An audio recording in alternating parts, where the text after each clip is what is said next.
لا حول ولا قوة إلا بالله العلي العظيم.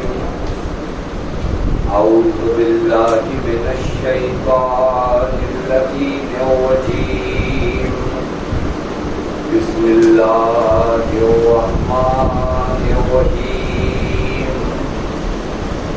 الحمد لله الذي حلا في توحده ودنا في تفرده وجلى في سلطانه وعظم في أركانه وقهر جميع الخلق بقدرته وبرهانه. ثم الصلاة والسلام على أشرف الأنبياء والمرسلين حبيب إله العالمين مولا الثقلين جد الحسن والحسين مولانا حبيب القاسم محمد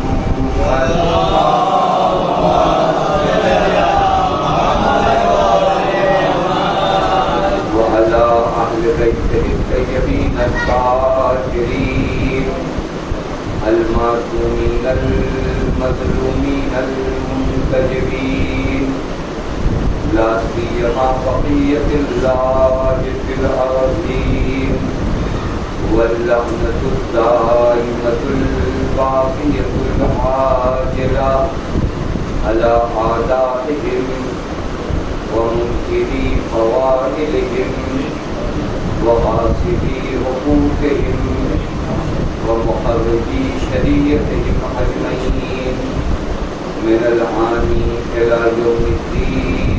أما بعد فقد قال الله الحكيم في محكم كتابه بسم الله الرحمن الرحيم. من عمل صالحا من ذكر أو أنثى وهو مؤمن فلنحيينه حياة طيبة.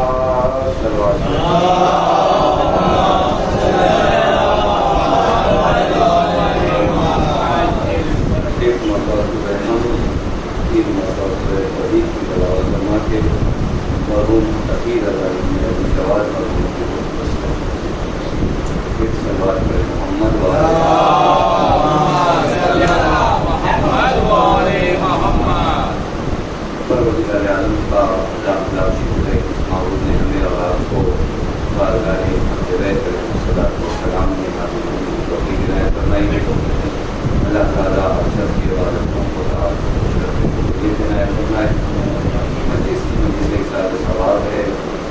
لہٰذا آپ کی خدمت کے سارے کریمہ کو سرنامہ کرام قرار دیا. اس سارے کریمہ میں دعوت حیات طیبہ ہے کہ اللہ تعالیٰ تمام لوگوں سے یہ وعدہ کر رہا ہے کہ من عمل صالحا من ذکر او انثی، اگر کوئی نیک عمل انجام دیتا ہے چاہے وہ مرد ہو چاہے وہ عورت ہو وہ مومن، شرط یہ ہے کہ عمل نیک انجام دے اور عقیدہ صحیح ایمان ہو، یعنی عقیدہ صحیح عمل ایمان کے ہمراہ.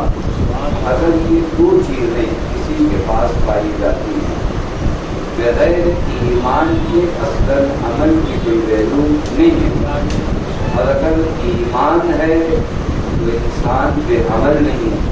اور جب ہمارے معاملہ دونوں طرف اگر ایمان ہے تو عمل ہے، اور اگر ایمان نہیں ہے تو عمل کی کوئی حیثیت نہیں ہے. یہ دو چیزیں اگر کسی میں جمع ہو جائیں فَلَنُحْيِيَنَّهُ حَيَاةً طَيِّبَةً، تو اللہ کہتا اب ہم اسے ایک نئی زندگی دیں گے جس زندگی کا نام حیات طیبہ ہوگا. یہ زندگی جو اب تک ہمیں ملی ہے، یہ زندگی، اس میں ہمارا کوئی اپنا رول نہیں ہے، اس میں ہمارا کوئی اپنا کردار نہیں ہے. یہ زندگی جانوروں کو بھی ہے، سانس لیتا ہے، کھاتا ہے، ہم سے زیادہ بہت دور کی چیزوں کو دیکھ لیتا ہے، ہم سے زیادہ دور کی چیزوں کو سونگھ لیتا ہے، ہم سے زیادہ حالات کے بارے میں اسے پتہ ہے۔ آپ دیکھ لیجئے بعض جانوروں کو یہاں تک علم ہو جاتا ہے کہ ابھی زلزلہ آنے والا ہے، یعنی وہ اس سے پہلے وہاں فرار ہو جاتے ہیں۔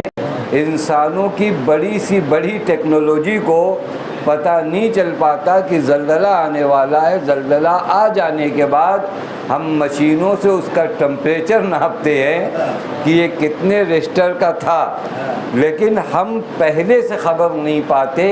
لیکن بعض جانوروں کو ہم سے زیادہ اس معاملے میں علم ہے۔ بس اگر اس زندگی پہ آپ افتخار کر رہے ہو، اس زندگی پہ میں فخر کر رہا ہوں کہ مجھے یہ زندگی حاصل ہے، تو یہ زندگی تو جانوروں میں مجھ سے زیادہ شدید طریقے سے حاصل ہے۔ آپ دیکھیں بعض جانوروں کی طاقت آپ کی طاقت اصلاً کمپیئر نہیں کیا جا سکتا کہ بعض جانوروں کو اللہ نے وہ طاقت دیا ہے۔ حتیٰ یہی اونٹ جو صحراؤں میں ہے، آپ کتنے دن پیاسے رہ سکتے ہیں؟ یہ کتنی دیر پیاسے رہ سکتے ہیں؟ اونٹ میں اللہ نے وہ سسٹم بنا رکھا ہے کہ یہ اونٹ اپنے بدن کے اندر پانی کو جمع کر سکتا ہے، معلوم ہے؟ اور پھر یہ جو اس کے کوہان ہوتے ہیں، اس کوہان سے پگھل کر وہ پانی اس کے جسم میں سرایت کرتا ہے۔ یہ صلاحیت تو ہم انسانوں میں نہیں ہے۔ اب کوئی حیات ہے جو اس حیات سے بڑھ کر ہے، اور یہ حیات دی گئی اس حیات تک پہنچنے کی، پتہ نہیں بات آج یہ پوری زندگی جو اللہ نے ہمیں دیا، کس حیات کو انویسٹ کرو تاکہ اس حیات کے ذریعے ایک نئی حیات ہم تم کو دے، جس حیات کو حیات طیبہ کہتے ہیں۔ اور آسان کروں، معمولی حیات میں اگر سر تن سے جدا ہو جائے تو پھر باتیں نہیں ہوتی، لیکن حیات طیبہ میں سر نو کے نیزہ پہ چلا جائے تو قرآن پڑھا جاتا ہے۔ ایک صلوات پڑھے محمد وآل محمد۔ حیات طیبہ کی نشانی یہی ہے کہ سر و گردن کو جدا کر دو تو وہاں بیان جہاں نہ رکے وہ حیات طیبہ ہے۔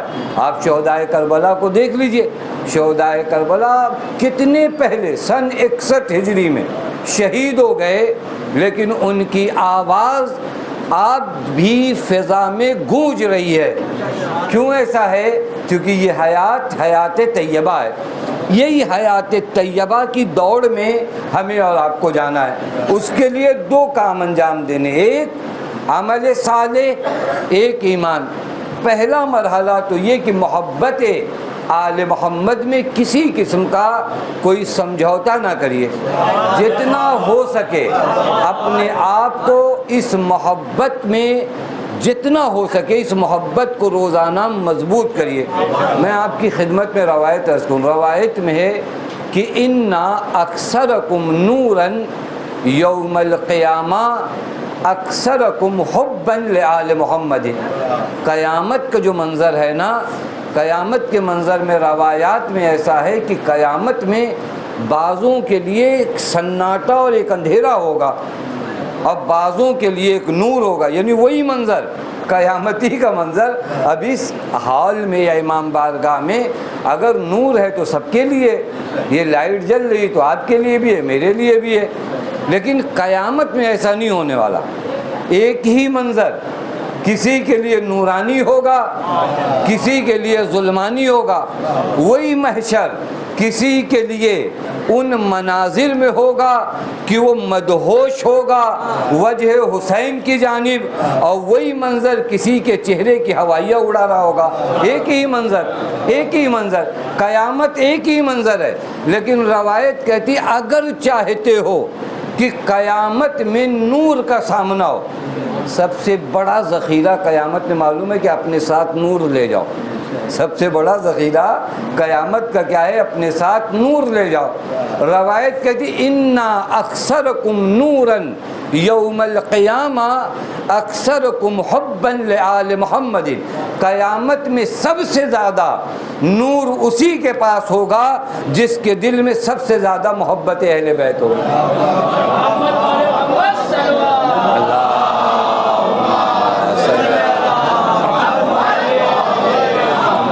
یعنی اگر آج دنیا میں دل کو نور محمد و آل محمد سے کیا کیا ہے، منور کیا ہے، تو یہ نور کل قیامت میں کام آئے گا۔ جہاں 2 قدم، میں روایت دیکھ رہا تھا، اتنا ڈراؤنا اندھیرا قیامت میں ہوگا کہ لوگ کہیں گے میرے اللہ بس تو اجالا کر دے، وگرنہ ہم اس اندھیرے کو برداشت نہیں کر پا رہے ہیں۔ اب اس ہولناک منظر میں جو آپ کی زندگی میں نور لے کر آئے گا اسے محبت آل محمد کہتے ہیں۔ لہذا یہاں پہ کوئی سمجھوتا نہیں ہے، یہاں روزانہ آپ کا رابطہ اہل بیت سے کیا ہونا چاہیے، مضبوط۔ اور خدا کی قسم اگر کسی کا ان سے رابطہ مضبوط ہو جائے، روایت میں کہ ایک شخص تھا، یحییٰ ابن حمران کہتے ہیں کہ میرا ایک دوست تھا، اس نے ایک مرتبہ مجھ سے ایک واقعہ نقل کیا، وہ یہ کہ اس کی زوجہ نے اس سے کہا کہ دیکھو ہم لوگ کوفے میں رہتے ہیں، دیکھیں یہ محبت اہل بیت کا مرحلہ طے ہو، پھر میں آپ کو عمل تک لے آؤں کہ یہ دونوں چیزیں ہمیں حیات طیبہ تک کیسے پہنچاتی ہیں۔ یہ کہتے ہیں میرے اس دوست کی زوجہ نے مجھ سے کہا کہ دیکھو ہم کوفے میں رہتے ہیں، مولا امام صادق مدینے میں رہتے ہیں، کہ آج تک میں نے حضرت کی زیارت نہیں کیا، یہ کتنا میرے لیے بے توقیری کا زمانہ ہے کہ اپنے وقت کے امام کی زیارت نہ کر سکوں۔ کہتا ہے کہ میں نے اپنی زوجہ سے کہا کہ کوفے سے مدینہ جانا آسان تو نہیں ہے، پیسے چاہیے، ساز سامان، ہمارے پاس تو کچھ بھی نہیں ہے۔ یہ خاتون اہل معرفت تھی، یہ کہتی دیکھو یہ گھر ہے، یہ زیور ہے، یہ سب بیچ کر ہم چلے جائیں، دنیا تو مٹ جائے گی نا، حقیقت تو مولا کے چہرے کی زیارت ہے، کہ یہ سب دنیا کو چھوڑتے ہیں۔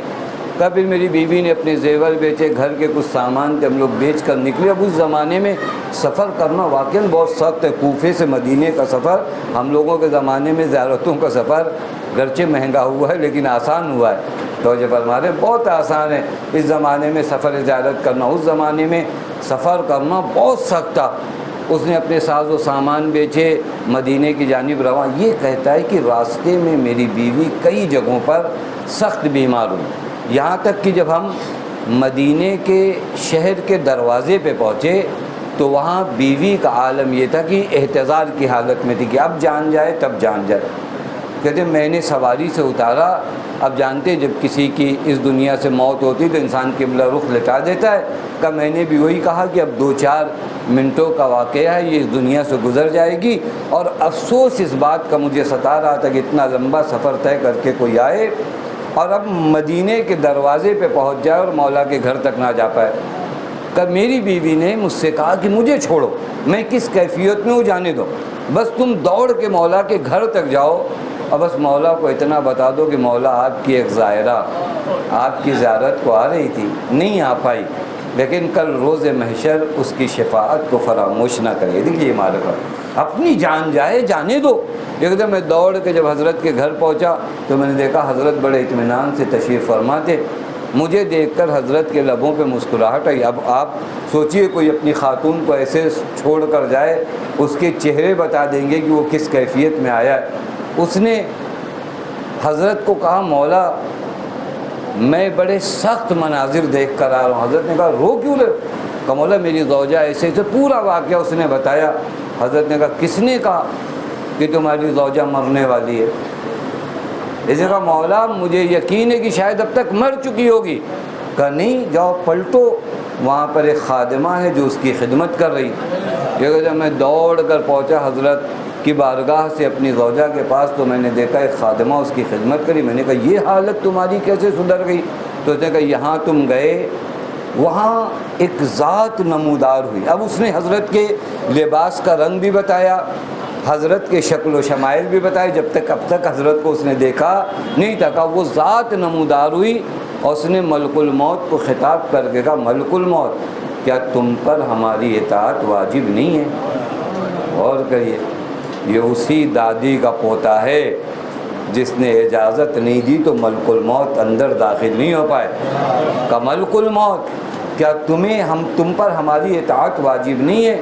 کہ اس ذات نے جب یہ جملہ کہا تو ملک الموت نے کہا میرے آقا میرے مولا آپ جن و انس و ملائکہ سب کے امام ہیں، آپ کے اطاعت مجھ پر بھی واجب ہے۔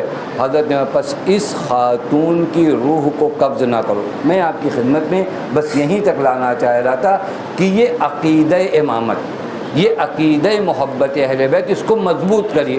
خوب اب یہیں سے دوسرا مرحلہ کہ اس عقیدہ محبت کو مضبوط کیسے کیا جائے، کیونکہ ہماری نجات کا راستہ یہی ہے، من عمل صالحا من ذکر او انثی۔ اب یہاں فرق نہیں پڑتا مرد ہو یا عورت، اللہ نے بندگی کا راستہ سب کے لیے برابر رکھا۔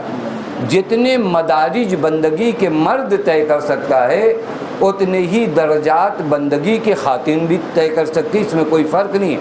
لیکن شرط کیا ہے؟ عمل صالح اور ایمان، یعنی اہل بیت کی محبت ہو اور نیک اعمال ہو۔ اب کیا کریں ہم کہ یہ رابطہ مضبوط ہو اور وہ زندگی پا جاؤں کہ جس زندگی کے بعد موت نہیں آتی۔ یہ جو زندگی ہے اس میں ہر کسی کو موت آتی ہے، حیات طیبہ مل جانے کے بعد موت نہیں آتی، اور اللہ کہتا ہے اگر تم یہ دو کام کرو گے ایمان اور عمل صالح تو میں تمہیں حیات طیبہ دوں گا۔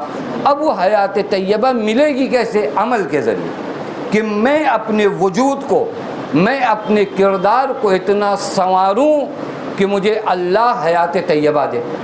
اب کردار کو کیسے سنوارا جائے؟ میں ایک حدیث، کافی طولانی حدیث ہے لیکن کوشش کروں گا فقط سرخیاں حدیث کی آپ کی خدمت میں پڑھوں تاکہ حدیث کسی حد تک آپ کی خدمت میں بیان ہو جائے، اور ایصال ثواب کی اس مجلس سے ایک پیغام ہم لے کر اٹھیں کہ ہم حیات طیبہ کا ڈیمانڈ کر رہے ہیں۔ حیات طیبہ کے لیے ایک ایمان ہے خدا پر، رسول پر، امام پر، اور دوسرا عمل صالح۔ عمل صالح کیا ہوتا ہے؟ ایک بڑی مشہور حدیث امام رضا علیہ الصلوۃ والسلام کی،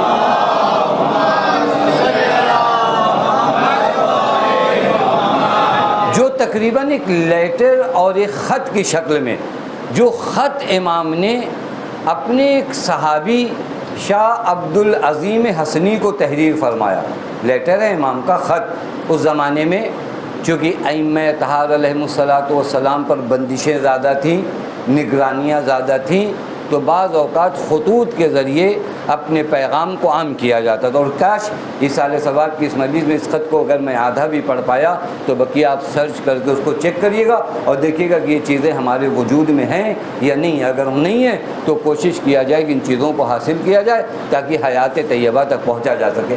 عجب روایت ہے، عبدالعظیم حسنی، ان کا روضہ شہر رے میں، اگر آپ شہر رے ایران جائیے تو تہران کے قریب ایک جگہ پڑتی شہر رے، وہاں پر ان کا روضہ ہے۔ امام حسن کی اولاد میں سے 4 اماموں کا زمانہ عبدالعظیم حسنی نے دیکھا، امام رضا، امام جواد، اسی طرح امام ہادی و امام عسکری کے زمانے کو شاہ عبدالعظیم حسنی نے دیکھا۔ امام ہادی نے ان کے بارے میں کیا فرمایا؟ انتا ولینا حقا، تم صحیح معنوں میں ہمارے شیعہ ہو۔ یہ جملہ اگر امام معصوم کی زبان اقدس سے کسی کے لیے نکل جائے نا تو اس کی نجات کے لیے وہی کافی ہے کہ مولا فرما دے کہ انتا ولینا حقا، تم صحیح معنوں میں ہمارے شیعہ ہو۔ یہ امام نے ان کے لیے فرمایا۔ اس کی بھی وجوہات میں وہاں نہیں جانا چاہتا کہ عبدالعظیم حسنی وہ ذات کا نام تھا جنہوں نے اپنا پورا دین مولا کی خدمت میں پیش کیا اور کہا مولا آپ میرے دین کو چیک کر لیجئے کہ توحید پہ میرا عقیدہ یہ ہے، نبوت پہ میرا عقیدہ یہ ہے، امامت پہ میرا عقیدہ یہ ہے، قیامت پہ میرا عقیدہ یہ ہے۔ اگر آپ امضا فرما دیں اور اگر آپ کہہ دیں کہ یہ عقیدہ صحیح ہے تو میں ایکسیپٹ کر لوں۔ یعنی یہ حضرت والا کام کرتے ہیں، جو چیز کی ضرورت نہیں وہ نہیں لیتے، جس چیز کی ضرورت ہے جو ہم کو میچ کرتا وہ لیتے ہیں۔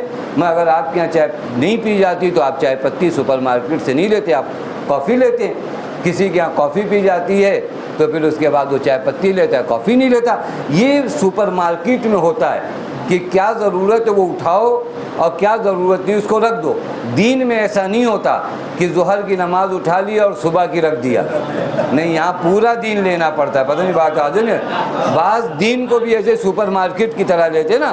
یہ ٹھیک ہے نماز پڑھ لیں گے لیکن خمس کیوں نکالیں گے؟ یہ ٹھیک ہے کہ ہم نماز اور خمس دونوں نکالیں گے لیکن ماں باپ کی ہر بات کیوں مانیں گے؟ یہ تو کوئی بات نہیں کہ ہر بات ہم ماں باپ کی مانیں۔ اب دیکھیے یہ دین ہے، دین آپ کے چوز اور آپ کے انتخاب پہ نہیں چلتا. دین اگر لینا ہے تو پورا لو. پتہ نہیں بات واضح نہیں واضح. یہ یہودیوں کا دین ہے کہ بعض کو لو بعض کو چھوڑ دو. جو میچ کر جائے اسے لے لو, جو میچ نہیں کرے تو اسے نہ لو. ہم اپنی میچنگ سے دین کو چوز نہیں کر سکتے کہ نہیں دین میں یہ مجھے بڑا اچھا لگتا ہے تو وہ کروں گا. لیکن یہ صبح کی نماز بڑی خطرناک ہے, اس کو کچھ کیا جائے کہ چلو یہ نہیں پڑھیں گے, نہیں, یہ نہیں چلے گا. دین یعنی پورا. جو اہل بیت نے بتایا منعن, اگر اسے قبول کرتے ہو تو دیندار ہو, اگر بعض لیتے ہو بعض چھوڑ دیتے ہو تو دیباز ہو. پتہ نہیں بات واضح نہیں. دیدار اور دیباز یہ دونوں لفظ اگر تشریح کیا جائے تو 1 گھنٹہ چاہیے. دیدار دین پر عمل کرتا ہے, دیباز دین کی ایکٹنگ کرتا ہے. ایکٹر الگ ہوتے ہیں, حقیقت دین ماننے والے الگ ہوتے ہیں. ایک صلوات پڑھے محمد والے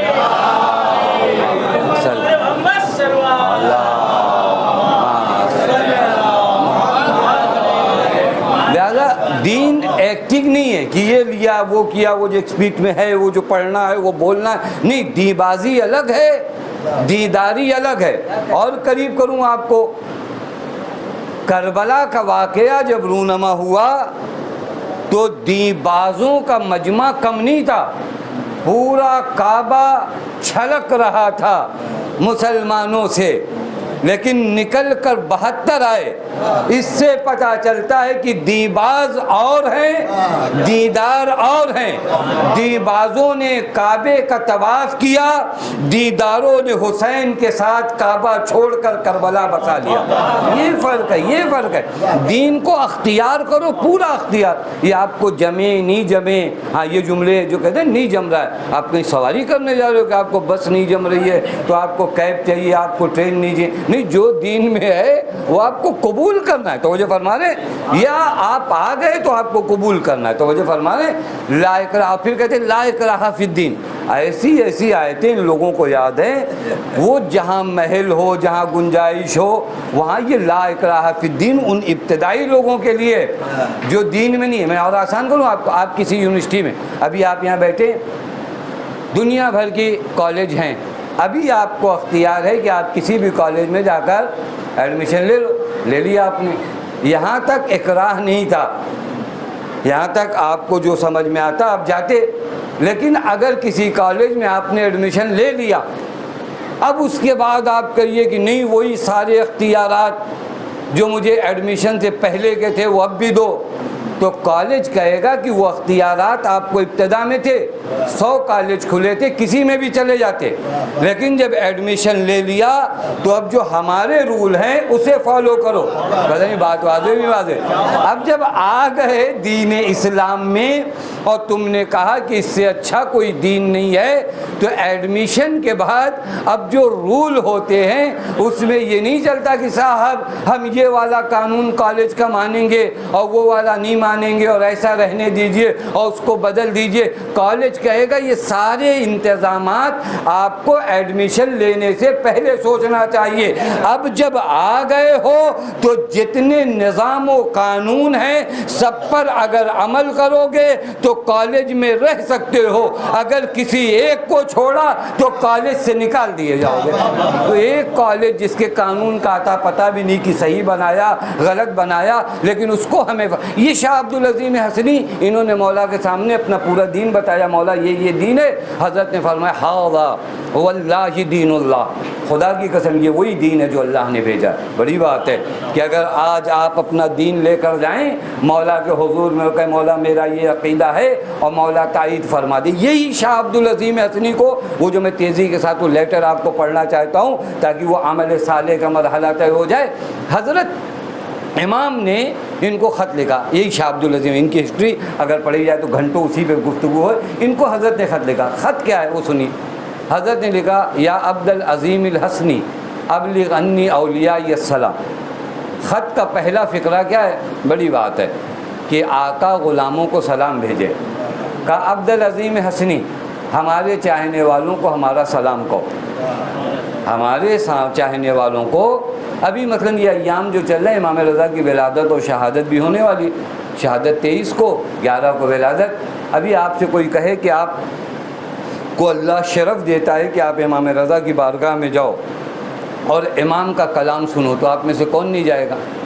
آپ سمجھ لیں ان ایام میں حضرت نے یہ خط آپ کے لیے بھیجا ہے، کیونکہ حضرت نے یہ خط مخصوص نہیں کیا نا عبدالعظیم حسنی کے لیے، کہا ہمارے تمام شیعوں کو ہمارا سلام کہنا، تو اس کا مطلب ہے کہ لیٹر آپ کے لیے بھی، میرے لیے بھی، تمام مولا کے چاہنے والوں کے لیے۔ ہمارے باپ دادا اگر کوئی خط لکھ کر مر جائیں اور ہم کو کوئی بتائے کہ تمہارے دادا کا ایک خط ہمارے پاس ہے، تو ہمارے دادا کے بارے میں پتہ بھی نہیں کہ انہوں نے صحیح لکھا غلط لکھا، معصوم تو ہے نہیں، تو ان کا خط پڑھنے اور سننے کے لیے میں ہر ممکن کوشش کروں گا کہ دیکھوں کہ میرے دادا نے میرے نام خط میں لکھا کیا۔ اب آپ کے امام نے یہ خط آپ کے نام لکھا ہے، یہ خط امام نے آپ کے نام لکھا ہے۔ پہلا خط کا عنوان کیا ہے؟ یا عبدالعظیم الحسنی ابلغنی اولیاء السلام، عبدالعظیم حسنی ہمارے چاہنے والوں کو ہمارا سلام کہو۔ اب یہاں کے بعد خط کا آغاز ہوتا ہے وہی عمل صالح، جہاں سے اہل بیت سے آپ کا رشتہ مضبوط ہونا ہے۔ پہلا پیغام جو امام نے اپنے چاہنے والوں کو دیا وہ یہ، وَقُلْ لَهُمْ أَنْ لَا يَجْعَلُوا لِلشَّيْطَانِ عَلَىٰ أَنفُسِهِمْ سَبِيلًا۔ عبدالعظیم حسنی ہمارے چاہنے والوں کو کہنا، معلوم ہوا کہ خط خصوصی نہیں ہے، بلکہ حضرت کے قُلْ لَهُمْ، ان سے کہو، کیا کہوں مولا؟ أَنْ لَا يَجْعَلُوا لِلشَّيْطَانِ عَلَىٰ أَنفُسِهِمْ سَبِيلًا، انہیں پہلا پیغام ہمارا یہ دینا کہ یہ اپنے آپ پر شیطان کو مسلط نہ ہونے دیں۔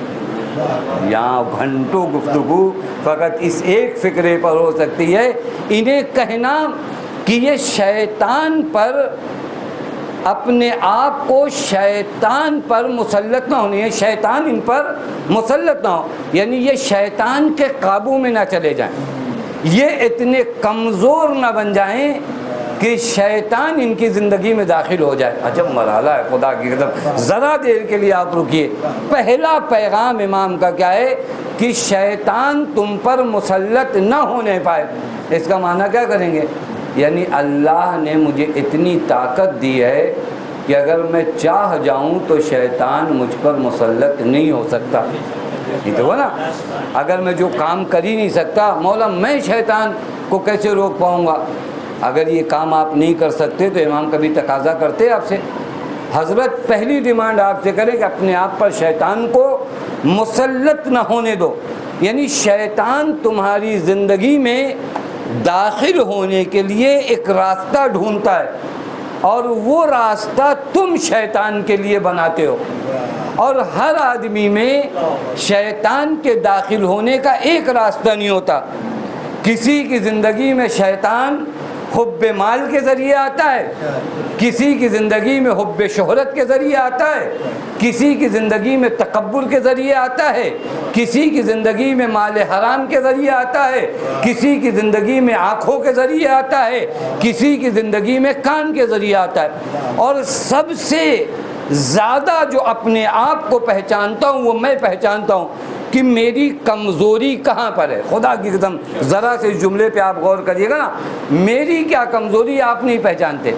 آپ کی زندگی میں شیطان کہاں سے داخل ہو سکتا ہے مجھے نہیں پتا، کیونکہ ہر انسان کی زندگی میں، اور آسان کروں نا، ابھی برسات کا موسم آنے والا، آپ کا گھر کہاں کہاں سے ٹپکے گا یہ آپ سے زیادہ کسی کو نہیں پتا، کیونکہ آپ نے پچھلی برساتیں خوب دیکھی ہیں۔ یہ دوسرا کوئی چاہے تو شاید وہ نہیں سمجھ، وہ نشان وغیرہ دیکھ کر سمجھ جائے تو الگ بات ہے، لیکن اگر پوری طرح آپ نے صاف کر دیا تو آپ کا گھر ہے، پانی آئے گا کہاں سے یہ آپ جانتے ہو۔ تو طریقہ یہ ہے کہ برسات ہونے سے پہلے اس جگہ کو مضبوط کر دیجئے تاکہ گھر سے دوبارہ وہ پانی بارش کا آپ کے گھر میں نہ آنے پائے، تاکہ گھر گھر رہے اور گھر کا سامان بھی نہ برباد ہو۔ پس اگر بارش آئے تو اس کے پانی کو ہمارے چھت سے کہاں سے آنا ہے یہ ہم سے زیادہ کوئی نہیں جانتا۔ اسی طرح میری زندگی میں کمزور دیواریں کہاں کہاں ہیں میرے علاوہ کوئی اور نہیں جانتا۔ میں جانتا ہوں کہ شیطان مجھ میں کہاں سے آ سکتا ہے۔ بعض لوگ ہیں جن کی زندگی میں شیطان نامحرم کے ذریعے نہیں آ سکتا، کیونکہ وہ زندگی کے اس حصے میں ہے کہ وہ نامحرم کی جانب نگاہ نہیں کرتے. لیکن ایک جوان کے لیے شیطان کے داخل ہونے کا بہترین ذریعہ وہ ہے. آپ غور کریے گا، ہر آدمی کا علاج آپ کبھی ڈاکٹروں سے جا کر کہیے کہ سب کو ایک طرح کی دوا دے تو نہیں دیتے نا. سب کی اپنی دوائیں ہوتی ہیں، سب کے اپنے امراض ہوتے ہیں. آپ کے جسم کا اور روح کا کون سا حصہ کمزور ہے اسے چیک کرنا پڑے گا. میں ہر جگہ تو ٹھیک رہتا ہوں، لیکن جب کوئی مومن ترقی کرتا ہے تو مجھے تکلیف ہوتی ہے. اب یہ حسد یہاں سے شیطان مجھ میں آئے گا. پتہ نہیں بات آدھے نہیں آدھے. دیکھیں ہو سکتا ہے نماز پڑھوائے بھی. ہاں بعض لوگ کہتے ہیں نماز تو پڑھ رہے ہیں، کہاں شیطان نے بہکایا. اتفاق سے ہو سکتا ہے وہ ساری نماز شیطانی نے پڑھوایا ہو کہ پڑھو بھائی.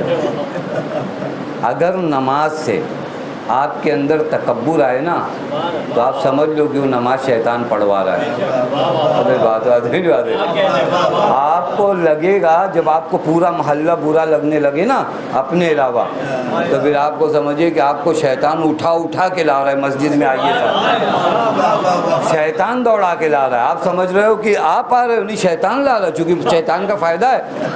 یہ نماز تو بڑی کام آتی ہے شیطان کو. جس نماز کے بعد تکبر آئے، جس نماز کے بعد ایک گنہگار مومن کی نسبت تمہارے دل میں دشمنی آئے، وہ شیطان نماز پڑھواتا ہے، خوب پڑھواتا ہے. کہتا پڑھو، اور آپ خوش ہو کہ آپ سے بڑا نمازی کوئی نہیں ہے.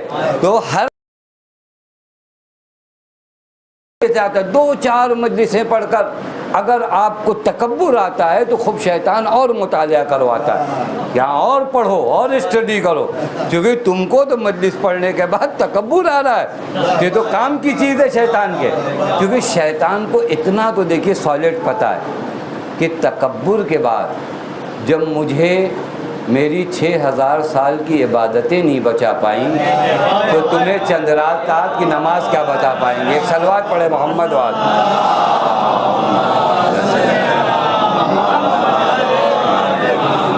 اتنا تو شیطان کو خوب کلیئر پتہ ہے. ہم لوگوں میں سے کوئی شیطان کے برابر عبادت نہیں کر پائے گا، کیونکہ اتنا جی نہیں پائے گا. 6000 سال، یہ مولا کا جملہ ہے، 6000 سال تک شیطان نے کیا کیا ہے؟ عبادت کیا ہے. اور ہوا کیا؟ انا خیر منہ، میں ان سے بہتر ہوں، میں آگ سے ہوں اور یہ مٹی سے ہیں، اور یہ وہ یہی تکبر نا. یہاں آپ چیک کریے کہ آپ کی زندگی میں میں واقعی جملے پہ اگر رکوں، آپ کبھی کام کریے. یہ احادیث وہ ہیں جو اپلائی کرنے کی ضرورت ہے. میں ایک مرتبہ بیٹھ کر چیک کروں کہ میری زندگی میں کمزوری کہاں ہے. میں نماز خوب پڑھتا ہوں، میں روزہ خوب رکھتا ہوں، میں حج خوب کرتا ہوں، لیکن جیسے ہی مال حرام کی بات آتی میری نیت بگڑ جاتی. اب مجھے یہاں کام کرنے کی ضرورت ہے. پتہ نہیں بات واضح نہیں. مجھے نماز پہ کام کرنے کی ضرورت نہیں ہے. نماز تو میں پڑھ ہی رہا ہوں، روزہ تو میں رکھ ہی رہا ہوں. میرا پرابلم یہ ہے کہ جب کسی کا حق دینا ہوتا ہے تو میری جیب سے پیسہ نہیں نکل پاتا. تو مجھے یہاں کام کرنا پڑے گا نا، جہاں آپ کی دیوار کمزور ہو. اگر آپ کے دائیں طرف کی دیوار مضبوط ہے، اسی کو مضبوط کرتے رہیے تو آپ کا گھر سیف ہے. سیف تو نہیں ہے. وہ جس طرف کی دیوار گری ہے وہ بنانا پڑے گا. نہیں آپ کہیں دائیں طرف کی تو ہم نے خوب مضبوط کر رکھا ہے، خوب دائیں طرف کی مضبوط کر رکھا ہے، وہ بائیں طرف سے بھی آتا ہے. میں آیت پڑھوں آپ کو تو پتہ چلے گا شیطان کہاں سے آتا ہے. ثم لآتینہم من بین ایدیہم ومن خلفہم وعن ایمانہم وعن شمائلہم. کوئی جگہ شیطان نے چھوڑی ہی نہیں، اور اللہ سے اس نے وعدہ کیا ثم لآتینہم من بین ایدیہم، میں سامنے سے آؤں گا، ومن خلفہم پیچھے سے آؤں گا، وعن ایمانہم دائیں طرف سے آؤں گا، وعن شمائلہم اور بائیں طرف سے آؤں گا. اگر ایک ایسا دشمن ہے جو چاروں طرف سے آپ کو گھیر لے اور آپ کہیں کہ ہم نے ادھر کا مضبوط کر رکھا ہے، تو آپ پر ہر کوئی ہنسے گا کہ مول صاحب یہ ادھر کا مضبوط کر رکھا. اس نے یہ نہیں بتایا تھا کہ ادھر ہی سے آؤں گا، اس نے کہا تھا آگے پیچھے دائیں بائیں ہر جگہ سے آؤں گا. مطلب سمجھ رہے ہیں کہ جہاں پر زندگی کمزور نظر آئے کہ اس معاملے میں میں بہک جاتا ہوں، میں 1000 نماز پڑھتا ہوں لیکن نامحرم کی جانب میری نگاہ نہیں رک پاتی، مجھے وہاں کام کرنے کی ضرورت ہے۔ توجہ فرما رہے، میں کچھ بھی کروں اس کے باوجود میرا تکبر آ ہی جاتا ہے، وہاں مجھے کام کرنے کی ضرورت ہے کہ اپنے نفس کو سمجھاؤں کہ تکبر کس بات کا کر رہے ہو، تم جب پیدا ہوئے تو نجس نطفے سے اور مرو گے تو پھر نجس ہو جاؤ گے، کس چیز پر فخر کرو۔ یہاں پر دیکھیے یہ حضرت فرما رہے ان سے کہو کہ یہ اپنے آپ پر شیطان کو مسلط نہ ہونے دیں۔ آپ خدا کی قسم کبھی غور کریے، شیطان نے ہم کو پکارا اور ہم دوڑے دوڑے شیطان کے پیچھے جاتے ہیں۔ بعضوں کو تو شیطان بلاتا بھی نہیں، اشارہ کرتا ہے، جب زیادہ آدمی فرما بردار ہو جاتا ہے پھر اس کو بلایا بھی نہیں جاتا، اس کو کہتے آؤ، آ جاتا ہے۔ بعضوں پہ تھوڑا زحمت کرنی پڑتی ہے، وہ ڈورے ڈالتا ہے، وہ توڑتے ہیں۔ بعض تو اتنا فالو کرتے ہیں کہ اب شیطان جو ہے ان کو فقط ایک میسج کرتا ہے، یہ دوڑ کے پہنچتے، جی جناب فرمائیں کیا کام ہے۔ ایسا نہ بن جائے انسان۔ میں حدیث سناؤں آپ کو، ایک صلوات پڑھے محمد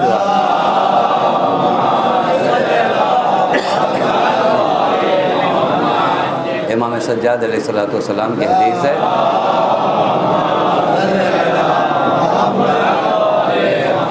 حضرت فرماتے اللہم امرنی اذا کان عمری بذلتن فی طاعتک، میرے اللہ مجھے اس وقت تک زندہ رکھنا جب تک یہ زندگی تیری اطاعت میں بسر ہو، وَإِذَا كَانَ مَرْتَعًا لِلشَّيْطَانِ، لیکن جب زندگی شیطان کی چراگاہ بن جائے فَقْبِضْنِي إِلَيْكَ، تو پھر مجھے واپس بلا لے۔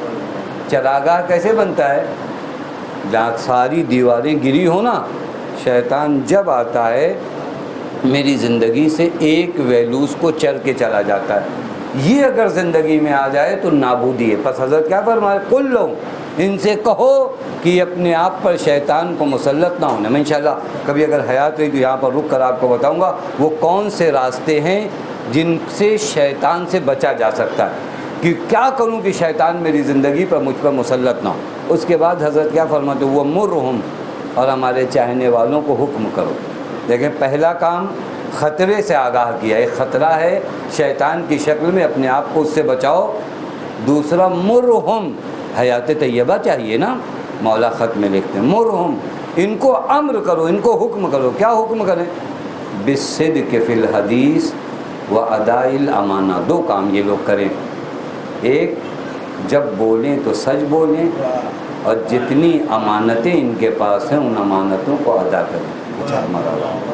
حیات طیبہ کہاں سے ملے گی؟ زبان آپ کی صداقت سے کتنی آشنا ہے، میری زبان پر سچ ہے یا جھوٹ ہے، یہ بہت اہم مرحلہ خدا کی قسم۔ ہزاروں بیماریاں روحانی صرف جھوٹ کی وجہ سے آتی ہیں، صرف جھوٹ کی وجہ سے آتی ہیں۔ اور آج ہمارے ہاں جو رشتے کمزور ہوتے جا رہے ہیں جھوٹ کی بنیاد پر، وہ رشتے جو سچ کی بنیاد پہ قائم ہوتے ہیں 1400 سال گزر جاتے وہ رشتے باقی رہتے۔ آپ کا حسین سے رشتہ کیوں نہیں ٹوٹا؟ کیونکہ یہ رشتہ جھوٹ پر نہیں تھا، سچ پہ تھا۔ لیکن آج ہمارے گھروں میں رشتے کیوں ٹوٹ رہے ہیں؟ کیونکہ یہ رشتے سچ کی بنیاد پر ہے ہی نہیں۔ ان رشتوں کی ابتدا جھوٹ پر رکھی جاتی ہے۔ جن رشتوں کی ابتدا جھوٹ پہ رکھی جائے وہ بالکل اس گھر کی طرح ہے جس کو انسان نے ریت پر تعمیر کیا ہے کہ ایک لہر آ کر اس گھر کو نابود کر دیتی۔ لیکن جہاں سچ ہو، زندگی میں سچ، واقعاً زندگی میں آپ معلوم ہے، میں آپ کی خدمت میں کروں، جتنا سچ بولو گے اتنا سچ دیکھو گے۔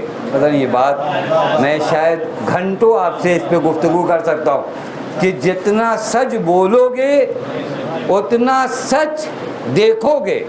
اگر تم نے جھوٹ بولنا شروع کیا تو تمہاری آنکھیں بھی تمہیں وہ نہیں دکھائیں گی جو سچ ہوگا، تمہیں وہ دکھایا جائے گا جو جھوٹ ہوگا۔ پتہ نہیں بات آتے نہیں۔ سچ کرتا کیا ہے؟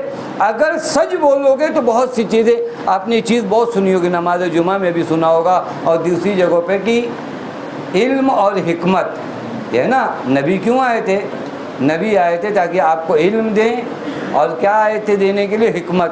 تو علم و حکمت میں کچھ ڈفرینس ہے یا نہیں ہے؟ دونوں ایک چیز تو نہیں ہے۔ علم یعنی قرآن سکھانے آئے تھے، حکمت یعنی کیا ہوتا ہے؟ اس پہ کبھی گفتگو نہیں ہوتی ہے۔ اور قرآن کہتا ہے من یؤتی الحکمہ، اگر کسی کو حکمت دے دی گئی فقد اوتی کثیرن، تو اس کو بہت کچھ مل گیا۔ تو یہ حکمت ہے کیا؟ میں آسان کروں آپ کی خدمت میں، علم ہے وہ جو آپ نے معلومات جمع کی ہیں، حکمت ہے جب ان معلومات کو آپ اپلائی کرتے ہو تو ایک آنکھ جو آپ کے دل میں ہوتی ہے اللہ اس دل کی آنکھ کو کھول دیتا ہے، اور جس کی دل کی آنکھ کھل جاتی ہے اسے پتہ چلنے لگتا ہے کہ حق کیا ہے باطل کیا ہے۔ یہ بہت بڑا امتیاز ہے حکمت۔ لقمان حکیم کو حکیم کیوں کہتے؟ دوا تھوڑی نہیں دیتے تھے، ہمارے یہاں کی حکیم الگ ہوتے ہیں، اور جناب لقمان کو حکیم کیوں کہتے ہیں؟ چونکہ ان کے دل کی آنکھیں کھلی تھی۔ تقریباً 37 معنی حکمت کے کیے گئے، لیکن جناب لقمان سے کسی نے پوچھا حکمت کیسے آتی ہے، حکمت کے لیے خوب نماز پڑھیں، تو فرمایا نہیں، حکمت کے لیے ایک طریقہ یہ ہے کہ سچ بولو، سچ بولو، جتنا سچ بولو گے اتنا نگاہیں صاف ہوں گی۔ چشمہ لگانے چیک کرتے ہیں نا، یہ والا لگایا وہ والا لگایا، ہاں اس سے صاف دکھ رہا ہے، وہی تو سب کچھ، شیشہ تو شیشہ ہے، ایک سے آپ کو صاف دکھ رہا ہے ایک سے آپ کو صاف نہیں دکھ رہا ہے، کہیں جو ہم سے میچ کرتا ہے اس سے صاف دکھتا ہے۔ یہی حال دل کی آنکھوں کا ہوتا ہے۔ سچ بولنا شروع کر دو، اللہ آنکھوں کو ایسا بنا دے گا کہ کبھی کسی جنگ صفین میں علی سے نہیں پوچھو گے مولا حق کس کے ساتھ ہے باطل کس کے ساتھ ہے۔ یہ ہے حکمت۔ یا اللہ،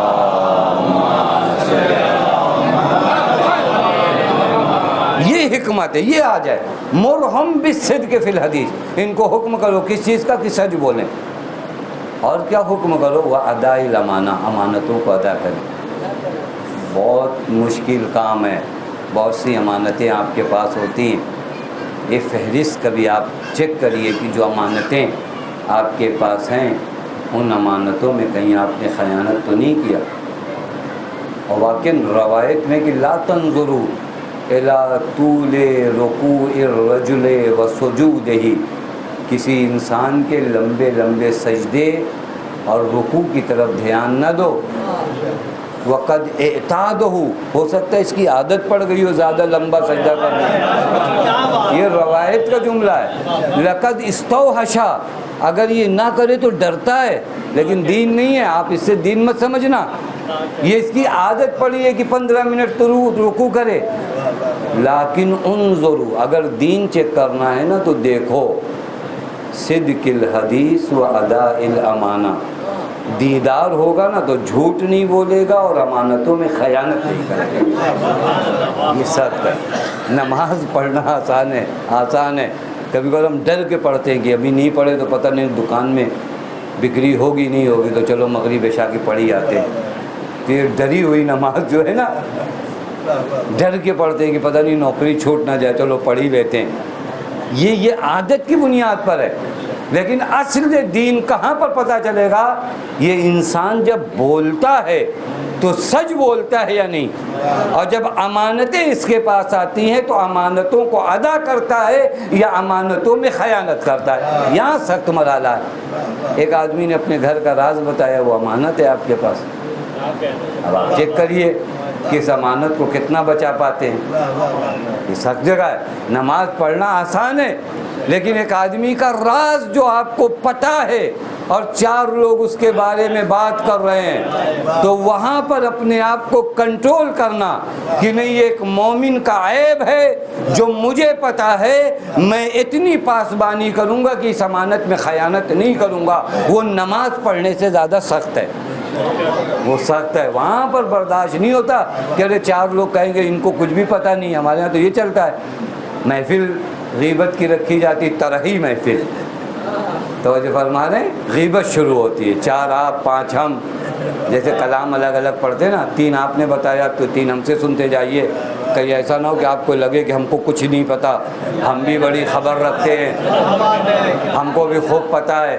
یہ جگہ تو گناہ کی تھی، یہاں قدم پیچھے ہٹاؤ، نہیں اور آسان کروں، نوجوان بچے سنیں، ہر جگہ قدم آگے بڑھانے میں ترقی نہیں ہے، کہیں پر قدم پیچھے ہٹا دو ترقی ہے، پتہ نہیں بات آ جائے، گناہوں کی محفل میں 2 قدم پیچھے آ جاؤ کہ نہیں پتہ ہم کو، نہیں پتہ، آپ کہیے جاہل ہے، ارے ملاڈ میرے دن کو کچھ پتہ ہی نہیں، ہاں نہیں پتہ، ٹھیک ہے، قرآن کے بارے میں تھوڑی نہیں بات ہو رہی کہ ہم کو قرآن نہیں پتہ ہے، ہم کو کسی کے گھر کا عیب نہیں پتہ، نہیں پتہ، اس میں کون سی ہماری کیا نام ہے توہین ہو رہی؟ ارے آپ کو کچھ بھی نہیں پتہ، ہاں ہم کو کچھ بھی نہیں پتہ، بات ختم۔ ہر جگہ تھوڑی نہیں کہا جاتا نہیں صاحب آپ ہمارے بارے میں نہیں جانتے، ہماری انٹیلیجنس تو اتنی ہائی فائی ہے کہ جو کام نہیں ہوتا وہ بھی ہم کو پتہ ہے۔ ہم لوگوں کے یہاں اتنے بڑے بڑے جاسوس ہیں کہ جو ہوا نہیں ہے وہ بھی ان کو پتہ ہے، 2 سال بعد جو ہونے والا اس کی خبر یہ دیتے ہیں۔ تو یہ تو نہیں ہوا ادائے امانت، امانتوں کو ادا خدا کی طرف، صدق حدیث اور امانتوں کی ادائیگی۔ 2 چیز اور عرض کروں 2-3 منٹ میں، زحمت کا تمام کروں۔ مرہم بالسکوت، تیسرا حکم ان کو کرو کہ چپ رہے، بولتے زیادہ ہیں، یہ عجیب بیماری ہے۔ شور شرابے میں رہنے والوں کو دین کی آوازیں نہیں سنائی دیتی، تھوڑا شور شرابے کم ہوں، لیکن یہ ہوتا ہے نا ابھی آپ گلی میں مجلس پڑھیں، ابھی شور شرابہ نہیں ہو رہا ہے، آپ سب کو سنائی دے رہا ہے، لیکن اگر شور شرابہ ہو تو آپ کو یہ آواز سنائی نہیں دے گی۔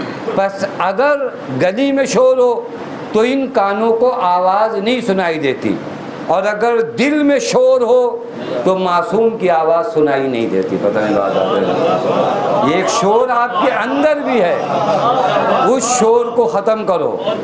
یہ شور عجب شور ہے، یہ سننے ہی نہیں دیتا قیامت کی آواز، یہ سننے ہی نہیں دیتا قبر کی آواز۔ یہ جو لالچ کا شور ہے، یہ جو منصب کی چاہت کا شور ہے، یہ شور ہے، یہ شور سننے ہی نہیں دیتا کہ تمہیں قبر میں جانا ہے، جبکہ قبر پکار پکار کے کہتی ہے کہ تمہیں میرے پاس آنا ہے۔ یہ شور سننے ہی نہیں دیتا تمہیں قیامت کی آوازوں کو، امام کی آوازوں کو۔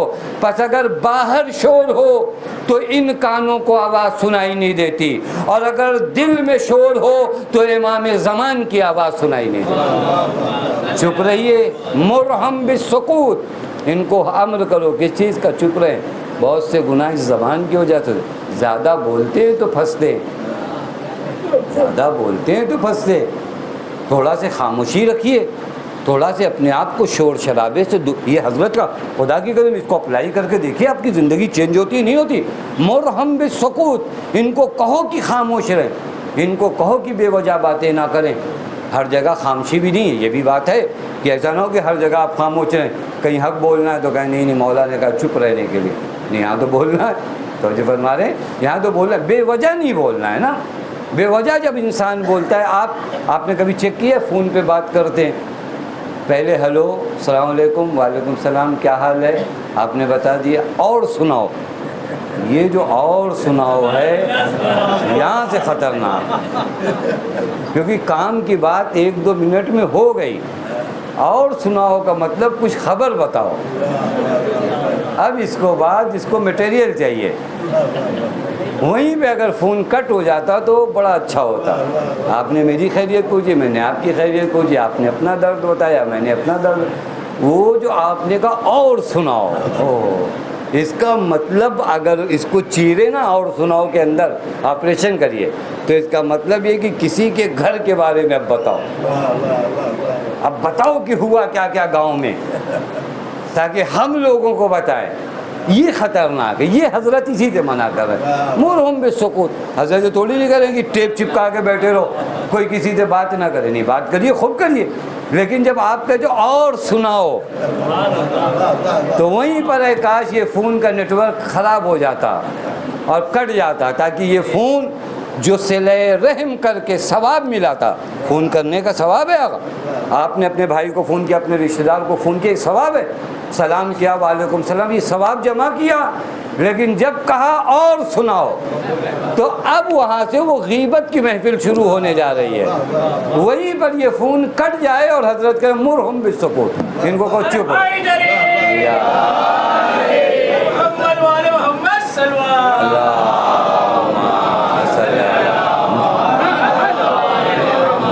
ان کو کہو کہ چپ ہو جائیں۔ وَتَرْكِ الْجِدَالِ فِي مَا لَا يَعْنِيهِ، ان باتوں میں اپنا ٹائم نہ خراب کرے جن کا کوئی معنی نہیں۔ گھنٹوں کی گفتگو ہم لوگوں کی کیا معنی رکھتی ہے؟ فلاں نے کون سی شرٹ پہنی، فلاں فٹ بالر کا نمبر کتنا تھا، فلاں کرکٹر کا نمبر کتنا تھا، فیما لا یعنی۔ آپ کبھی ایک دن حساب کریے بے معنی زندگی کتنے گھنٹے کی ہماری ہے اور بامعنی زندگی کتنی ہے۔ میں نے کل بھی ایک جگہ پہ عرض کیا تھا کہ اپنا اپنا حساب خود کریں، دوسرے کا ہم جیسے ہی کوئی باتیں کرتے ہیں آدمی دوسرے کا چیک کرتا ہے، آپ کی کاپی آپ خود چیک کرو۔ جو کم زیادہ ہے امتحان میں کیا کرتے ہیں، جب آپ نے دے دیا کاپی، ٹائم بچا 15-20 منٹ، تو بغل والے کی مانگتے ہیں کہ لاؤ تمہارا چیک کر دوں کیا غلط لکھا ہے۔ اب تو اپنی چیک کرتے ہو نا کہ کچھ غلط لکھا ہے تو مٹا دوں، کچھ چھوٹ گیا ہے تو ایڈ کر دوں۔ بس اگر امتحان دنیا کی کاپی کو ایک مرتبہ اگر نظر کی جائے تو بہت سی جگہ کچھ بڑھانا پڑتا ہے اور بہت سی جگہ کچھ کم کرنا پڑتا ہے۔ تو ایک مرتبہ زندگی کی کتاب کو بھی چیک کر لیجئے، کہیں کچھ بڑھانا پڑے گا کہیں کچھ کاٹنا پڑے گا، ایک مرتبہ چیک کریے، دوسرے کی کیوں چیک کر رہے ہیں؟ میں دیکھوں کہ میری زندگی میں بے معنی زندگی کتنی۔ بس عزیز، اگر یہ کیفیت آ جائے تو حیات طیبہ، اور جسے حیات طیبہ مل جائے وہ کربلا جاتا ہے۔ کربلا حیات طیبہ کا مخزن، جہاں سے حیات طیبہ ملتی ہے۔ پوری انسانیت کو جس نے حیات طیبہ بانٹا ہے وہ کربلا۔ حسین نے اپنے ماہپاروں کو آنکھوں کے سامنے قربان کر دیا، لیکن پوری انسانیت کو حیات طیبہ بانٹا ہے۔ آپ کبھی غور کریے، اصغر جیسا لال دین کے لیے قربان کر دیا ہے۔ نہیں، میں ایک روایت دیکھ رہا تھا کہ وہ ملعون یزید کہتا ہے کہ تم نے جب اکبر کو شہید کر دیا تھا تو حسین کو کیوں مارا؟ تم نے جب اکبر کو شہید کر دیا تو حسین کو کیوں مارا؟ کیونکہ اگر اکبر کو مارنے کے بعد حسین کو چھوڑ بھی دیتے نا تو حسین زندہ نہیں رہ پاتے۔ اللہ وہ قربانیاں دی ہیں حسین نے حیات طیبہ کے لیے۔ ایک وقت وہ بھی آیا جب تمہارا مظلوم امام در خیمہ پہ آیا، آنے کے بعد کہا زینب، ام کلثوم، رباب، سکینہ، تم سب پہ حسین ابن علی کا سلام۔ بیویوں نے کہا مولا ایسے نہیں جانے دیں گے، تھوڑی دیر کے لیے خیمے میں آ جائیے تاکہ آپ کو جی بھر کے دیکھ تو لے۔ عزیز و روایت کہتی مولا بیویوں کے حلقے میں تھے، ہر بیوی مولا کو دیکھ رہی تھی۔ میں ایک جملہ کہوں آپ کی خدمت میں، شاید وہ بیوہ ماں نے اپنے لال کو اس لیے قربان کیا تھا کہ میرا بچہ قربان ہو جائے میرا مولا بچ جائے۔ ام لیلہ نے اکبر کو اس لیے قربان کیا تھا اکبر قربان ہو جائے حسین بچ جائے۔ ساری بیویوں نے قربانیاں اسی لیے دی تھی کہ حسین بچ جائے، لیکن اب جب حسین جانے لگے تو بیویوں کا حال عجیب ہے، اور سب سے زیادہ جو برا حال ہے اور جو بیوی مضطرب ہے وہ زینب کبریٰ ہے۔ ارے زینب کو قرار نہیں آتا، زینب کو قرار نہیں آتا۔ زینب کو قرار آئے بھی تو کیسے آئے؟ آپ جانتے ہو تھوڑی دیر ہو گئی تھی جب زینب نے مدینے میں حسین کو نہیں دیکھا تھا تو بےتاب ہو گئی تھی۔ اللہ اب کربلا میں زینب برداشت کرے تو کیسے کرے، چونکہ جانتی ہیں اب جو حسین جا رہا ہے لوٹ کر واپس نہیں آئے گا۔ بس عزیز ایک مرتبہ امام نے کہا یا اختہ اسمری واسکتی، زینب آپ چپ ہو جائیے۔ بس عزیز و زینب کو چپ کرا دیا۔ بہن نے بھائی کو رخصت کرنا چاہا، بھائی جانے لگا، بہن نے تڑپ کے کہا مہلن مہلن یبن زہرا، اے میری ماں کے لال، ارے تھوڑی دیر کے لیے اور رک جائیے۔ بس عزیز و حسین رک گئے۔ اے بہن کہو کیا کہنا چاہتی ہو؟ بھیا جا رہے ہو نا؟ کہا بہن جا رہا ہوں۔ کہا بھیا اماں کی وصیت تھی جب میرا حسین جانے لگے نا تو میری جانب سے گلے کے بوسے لے لینا۔ بس ارباب اعضاء یہ قیامت کا منظر تھا کربلا کے دشت میں۔ بہن نے بھائی کے گلے کے بوسے لینے شروع کیے، بھائی نے بہن کے بازوؤں کے بوسے لینے شروع۔ اب کیسے رخصت ہوئے مجھے نہیں پتا، لیکن جب ذوالجناح کے قریب آئے سوار ہوئے تو عجیب انداز تھا، ذوالجناح آگے نہیں بڑھتا۔ ایک مرتبہ فرماتے ذوالجناح یہ آخری سواری ہے، ارے مجھے لقائے معبود تک جانا ہے، مقتل تک پہنچا دے۔ ایک مرتبہ ذوالجناح نے اپنی بے زبانی میں کہا مولا ارے آپ کا حکم ہو میں آگے کیسے نہ بڑھوں، لیکن میرے قدموں کی جانب دیکھیے، ارے آپ کی 4 سالہ اللہ بچی میرے قدموں سے لپٹی ہوئی ہے. بطر باب ادا ایک مرتبہ حسین آ گئے نیچے. اے سکینہ ارے تم نے تو ہمیں رخصت کر دیا تھا. بابا بابا عجیب ہے خدا کی قسم کوئی بیٹی اتنی بےکس نہ ہو جائے جو اپنے باپ کے سامنے یہ جملے کہے بابا جا رہے ہو؟ ہاں میری لاڈلی جا رہا ہوں. بابا مجھے پتا ہے لوٹ کر نہیں آؤ گے. اللہ اکبر. سکینہ کو یقین ہو چلا تھا کہ بابا لوٹ کر نہیں آئے گا. مجھے نہیں پتا یہ یقین کیسے ہوا تھا. شاید سجاد سے ملتے ہوئے دیکھ لیا تھا, شاید زینب سے ملتے ہوئے دیکھ لیا تھا, لہذا کا بابا جا رہے ہو لوٹ کر نہیں آؤ گے. یہ بابا آخری مرتبہ اپنے سینے پہ سلا لو. بکر باب کربلا کا دشتہ. ارے بچی نے سینے پہ سر رکھ دیا. میں کہوں گا بی بی اب اس کے بعد یہ سینہ نہ ملے گا. ارے شام غریبہ سینوں پہ تیر.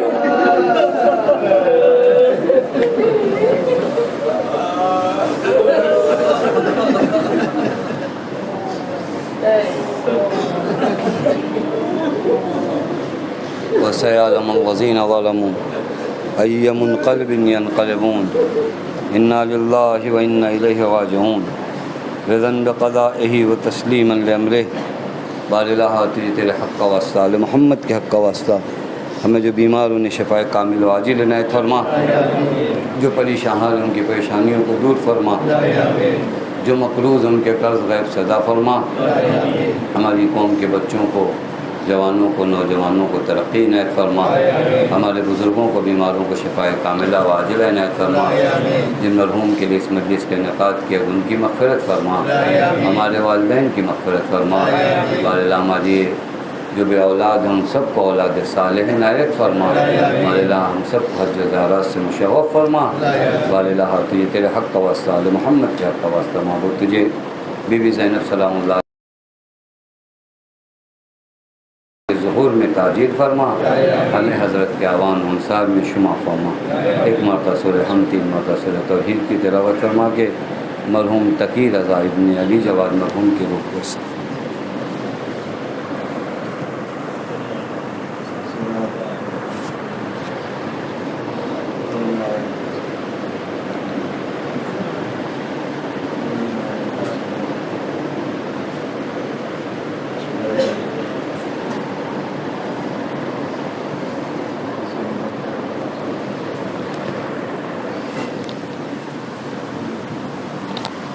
السلام عليكم أئمة الهدى ورحمة الله وبركاته. أستودعكم الله وأقرأ عليكم السلام. آمنا بالله وبالرسول وبما جئتم به ودللتم عليه. اللهم فاكتبنا مع الشاهدين. اللهم صل على محمد وآل محمد. اللهم صل على محمد وآل محمد.